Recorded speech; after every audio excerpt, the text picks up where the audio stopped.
그러니까 올해는 어느 시점에 사더라도 조금의 마음고생은 있지만 다 수익으로 좀 갈 수 있었던 상황이라면 내년부터는 이 로봇도 마찬가지인 것 같아요. 반도체처럼 어떤 좋은 성적표를 좀 보여줘야 그래야 또 투자자들이 이 수급으로 좀 보답하는 그러한 한 해가 아닐까.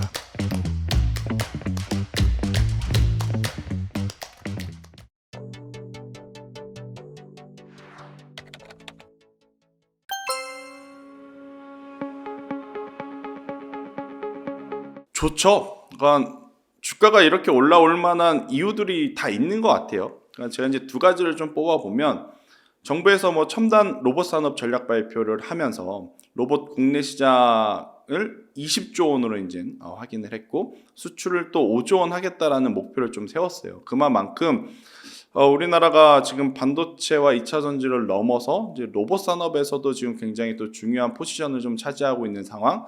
뭐 제조부터 이제 모두 턴키로 지금 작업을 하고 있고 농업이라든지 뭐 국방, 의료 이쪽까지 이제 로봇의 적용 범위들이 계속해서 좀 늘어나고 있는 것 같아요. 사실 이제 로봇주 같은 경우에는 올해 이제 부각이 좀 크게 받아서 그렇지만 4, 5년 전부터 시장의 한 축에 이제 테마로 좀 자리 잡고 있었거든요. 하지만 이제 실질적으로 우리 생활에 로봇들이 조금씩 이제 스며들매 있어서 성장성이라든지 확장성을 좀 기대해 볼 수 있는 저도 2024년이 아닌가라는 생각이 드는데 여기서도 안티가 좀 생길 법한 이야기를 해보면 주가가 그런 부분들을 조금 먼저 고려해서 선반영이 좀 많이 되었다라는 생각이 저는 좀 들어요. 그렇기 때문에 로봇주들 같은 경우에는 최대한 가격적으로 조금 유리한 위치에서 접근이 좀 필요하지 않을까. 그러니까 올해는 어느 시점에 사더라도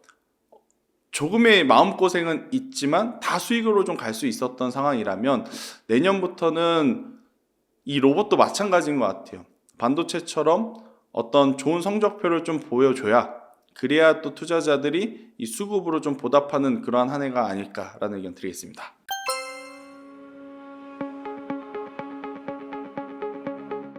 저는 두산 로보틱스는 한 템포 좀 늦었다라고 생각이 들어요. 그러니까 만약에 이제 제가 이 방송을 한 일주일 전, 2주일 전 만약에 했다라고 하면 단기적으로 보실 분들은 저는 충분히 한번 두산 로보틱스도 다시 재차 이제 상승 가능성이 높아 보인다라고 좀 말씀을 드렸겠지만 일단 대주주 양도세가 이 시점에 나오면서 시장의 수급이 좀 꼬였고 전체적으로 지금 미국도 한번 쉬어가는 음봉 캔들이 나오는 상황이다 보니까 현재 구간에서 적극적으로 좀 공략하시기보다는 일단 전체적으로 저는 모든 종목군들을 이제는 조정을 좀 기다려야 될 때 너무 이제 시장의 좋은 뉴스에 환호할 때만은 아니지 않겠는가라는 설명 드리겠습니다. 이 로봇주들 같은 경우에 그러니까 이 두산 로보틱스 같은 경우에 원체 이제 기술력도 있는데 사실 이제 상장하고 나서 로봇주들에 대한 어떠한 편견 아닌 편견 중에 하나가 뭐였냐면 성장성은 있다.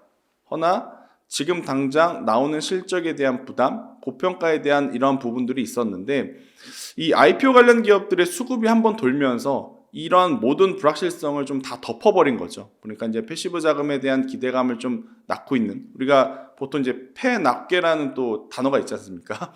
패시브 자금이 나온 괴물들, 뭐 대표적으로 LS 머티리얼즈가 될 수 있을 것 같고 에코프로 머티도 그리고 이제 두산 로보틱스도 좀 이렇게 이제 볼 수가 있는데 결국 이제 올해 하반기에는 굉장히 빠른 수급으로 주가가 저는 만들어졌다라고 좀 보여지고 있어서 뭐 그렇다고 해서 두산 로보틱스가 성장성이 없느냐 그건 절대 아닙니다. 하지만 그들이 보여준 것보다 더 지금 좋은 주가의 퍼포먼스가 저는 나온 상황이 아닌가라는 생각이 들어서 지금 위치에서는 조금 부담이 된다라고 좀 생각이 드는 거고 물론 이제 여기서 두산 로보틱스가 내년에 어떤 행보를 좀 보일진 모르겠으나 그래도 로봇은 정부에서도 밀어주고 있고 여전히 투자자들의 관심을 받고 있는 섹터이기 때문에 계속 관심권역에는 두고 봐야 된다라는 의견 드리겠습니다.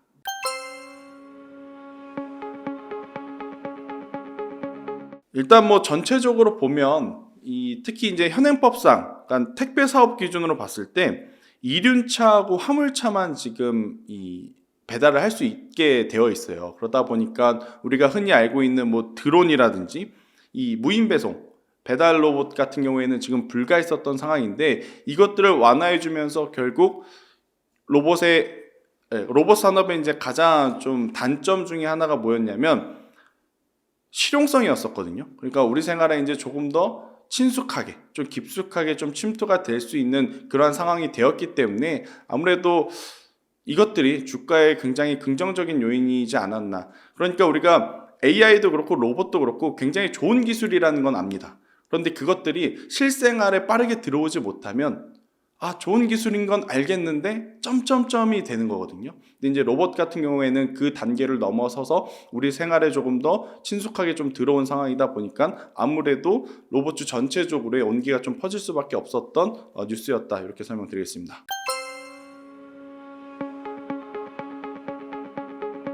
그런데 지금 우리나라에 상장되어 있는 대표적인 로봇 ETF의 이제 구성 종목을 보면 참 삼성전자의 비중이 꽤 많아요. 그러니까 로봇주만의 어떤 특색만을 좀 보여주기보다는 지수하고 좀 연동되는 부분들이 많아서 로봇 ETF는 저는 사실 이제 지수와 좀 흐름을 같이 할 가능성이 높다라는 생각이 들어서 크게 메리트는 없지 않겠는가. 왜냐하면 이제 구성 종목 보면 뭐 중소형주들도 물론 있습니다. 우리가 좋아하는 뭐 T 로보틱스, 뉴로메카, 유진로봇, 레인보우 로보틱스 이런 기업들도 있는데 삼성전자, 네이버, KT 뭐 이러한 기업들도 워낙 지금 이 ETF 안에 구성 비율로 따져 보더라도 꽤 이제 존재감이 있는 상황이다 보니까 저는 ETF에 대한 매력도가 그렇게까지 높지는 않은 것 같다라는 저는 개인적인 생각이 들어요. 왜냐하면 이제 로봇주들은 잘 트레이딩만 한다라고 하면 굉장히 좋은 변동성을 준 섹터인데 ETF 같은 경우에는 지금 워낙 시총 상위 종목군들이 많다 보니 수익률 게임에서는 조금 불리하지 않을까 저는 이렇게 판단을 하고 있습니다.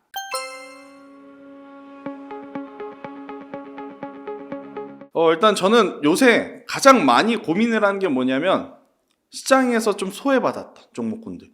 왜냐하면 반도체도 그렇고 자동차도 그렇고 그동안에 시장에서 알고 있었던 종목군들은 쉬어가는 반면에 그동안 어찌되었던 소외받았던 종목군들, 수급의 빈집이라는 표현을 좀 많이 쓰는 것 같은데요.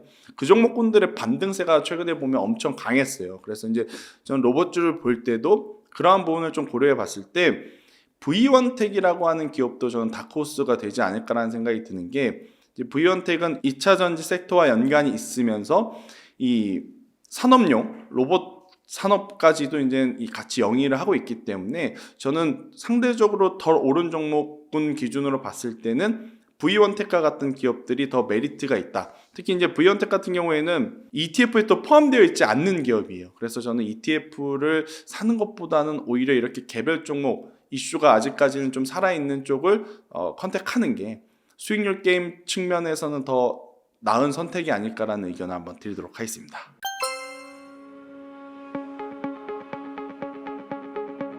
저는 충분히 그래도 괜찮다라고 생각이 들고 저는 개인적으로 사실 지금은 수익을 계속 끌고 가면서 극대화하는 시장은 아니다라는 생각이 들어요. 그러니까 그게 무슨 말이냐면 조금 유리한 가격에 사신 분들은 계속 이제 들고 갈 수 있지만 그렇지 못하신 분들 같은 경우에는 수익을 줄 때 일정 부분은 챙기고 그리고 그 현금을 가지고 그 종목만 계속 보는 것이 아니라 같은 섹터 안에 덜 오른쪽으로 보는 게 지금의 현명한 판단이다. 일단 반도체 IT도 마찬가지잖아요. HBM이 한번 쳤는데 그 다음에 온디바이스 AI 나오고 그 다음에 CXL이라고 하는 테마까지 지금 굉장히 또 빠른 선순환매가 돌았죠. 자동차도 마찬가지였던 것 같아요. 일단 대장주가 먼저 출발을 하고 그 다음 부품단에 이제 대장주들이 이제 출발을 하면서 그리고 나서 그 부품단 안에서도 그동안 소외받았었던 종목, 뭐 대표적으로 보면 뭐 코리아 FT와 같은 기업들이 이제 좋은 시세를 낸 것을 이제 생각을 해보면 많은 투자자분들이 거의 비슷하게 생각을 하고 있다라는 거예요. 그러니까 로봇주를 볼 때도 그래 대장주 일단 시세가 좋아. 그러면 이들을 따라서 움직이는 이등주를 한번 볼까? 이등주까지 움직였네? 그러면 그동안에 소외받았던 기업들 중에 그래도 성장성이 있는 기업이 뭘까? 이렇게 이제 사이클이 이제 돌아가면서 저는 오히려 저평가 혹은 주가가 안 올랐던 쪽이 더 유리할 가능성이 높아서 일부 시세가 난 쪽에서는 저는 매도를 하는 게 좀 맞다. 그리고 그 현금을 가지고 다른 섹터 가시는 것보다 그 섹터 내에서 왜냐하면 대장주가 살아있다라는 것은 그만큼 아직까지도 그 섹터에 매기세가 이제 붙어줄 가능성이 높다라는 거잖아요. 그래서 그 섹터 내에 덜 오른 쪽을 한번 공략해보는 것도 굉장히 좋은 선택지 중에 하나다라는 의견 드리겠습니다.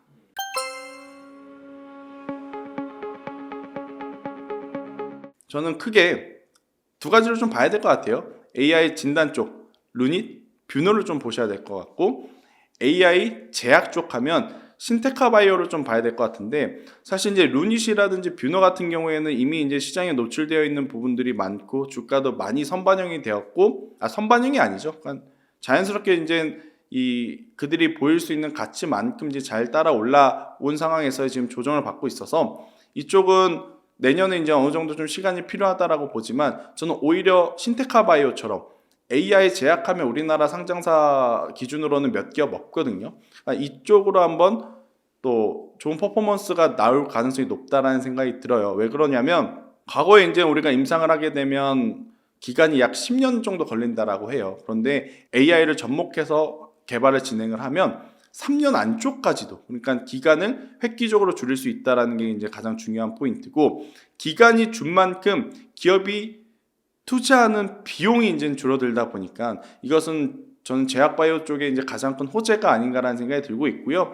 그리고 이제 사람이 임상 테스트를 할 때보다 수배 많은 이 테스터, 그러니까 수배 많은 샘플을 테스트를 해 볼 수 있는 그러한 장점들이 좀 부각이 된다라고 하면 덜 올랐던 쪽, 그러니까 AI 안에서도 상대적으로 덜 올랐던 AI 플러스 제약, 거의 신테카 바이오라든지 브로노이아 같은 기업들도 저는 한 번씩은 꼭 체크를 하셔야 된다. 그러니까 저희 지금 컨셉은 명확합니다. 대장주가 살아있는 그 섹터 내에 저평가되어 있었던 종목을 좀 낮은 위치에서 편안하게 한번 트레이딩을 하는 게 저는 조금 더 낫지 않겠는가라는 의견 드리겠습니다.